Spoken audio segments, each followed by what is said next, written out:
This is the news on top of the hour. Live from our studio in Georgetown. Kaieteur Radio, 99.1 FM. Good morning and welcome to this morning's newscast in Kaieteur Radio. I'm Kevin Smith. Let's get to the news in detail.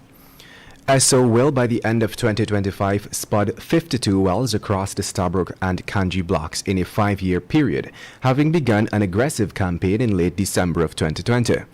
According to the schedule of exploration activities for the company for the Stabroek block, the company is currently engaged in an aggressive 25-well exploration campaign that began back in June of this year. That drilling campaign is expected to last until the end of 2025. This is in addition to a separate 12-well campaign that had begun back in December of 2020 in the Stabroek block and ended earlier this year.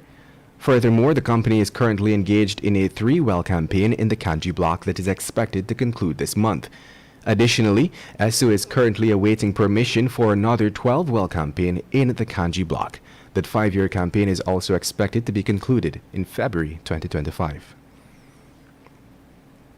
In other news, the self-appointed oil and gas masterminds behind the proposed $900 million gas to energy project cannot be trusted with its management given their records of abysmal failure with regards to other major infrastructural projects.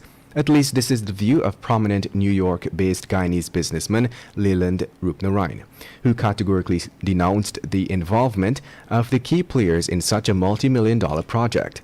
He was at the time directly referencing the two key point men on the Gas to Shore Committee, namely Vice President Bharati Jagdeo and Winston Brassington, in addition to Senior Minister in the Office of the President with responsibility for finance, Dr. Rashni Singh.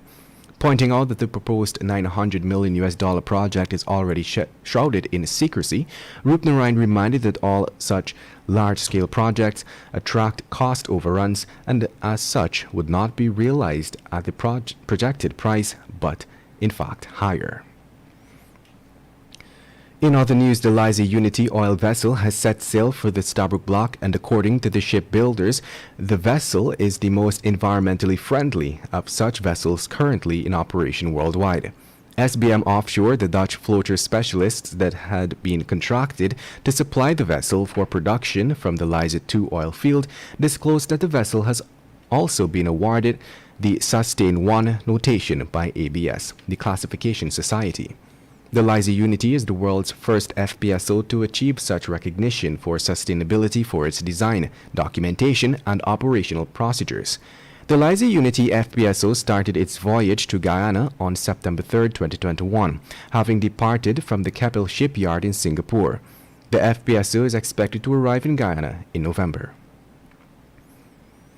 And moving on, Attorney General and Minister of Legal Affairs Anil Nandlal on Wednesday argued that the law prevents the High Court from granting interim injunctions against the implementation of the government's COVID-19 vaccination requirements. He was at the time making oral submissions in the case filed by the Guyana Teachers Union, Guyana Public Service Union, and the Guyana Trades Union Congress against the recently gazetted mandatory vaccine required for public servant workers. The no vaccine, no entry requirement has resulted in unvaccinated workers who fail to provide a weekly negative PCR test being denied entry into their place of work. Nandlal was given time to file written submissions with the court, and the applicant's attorney was given time to reply. The case was adjourned until September 17th.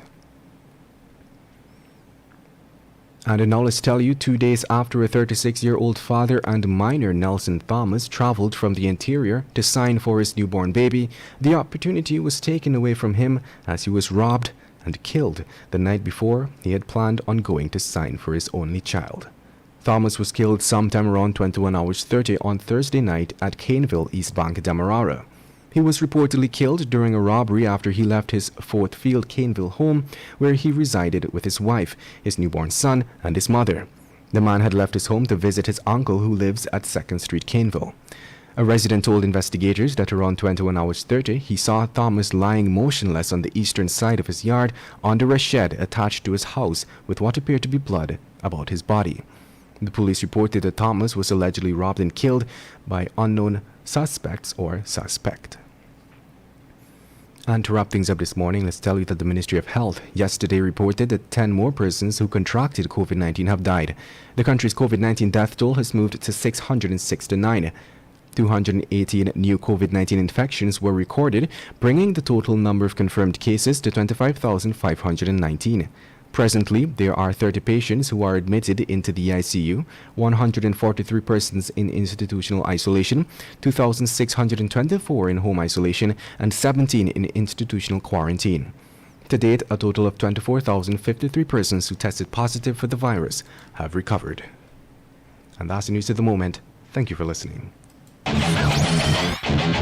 Want value for your advertising dollar? Then place your ads on Kaieteur Radio's Newscasts. Streamed live on 6 different mediums, reaching hundreds of thousands.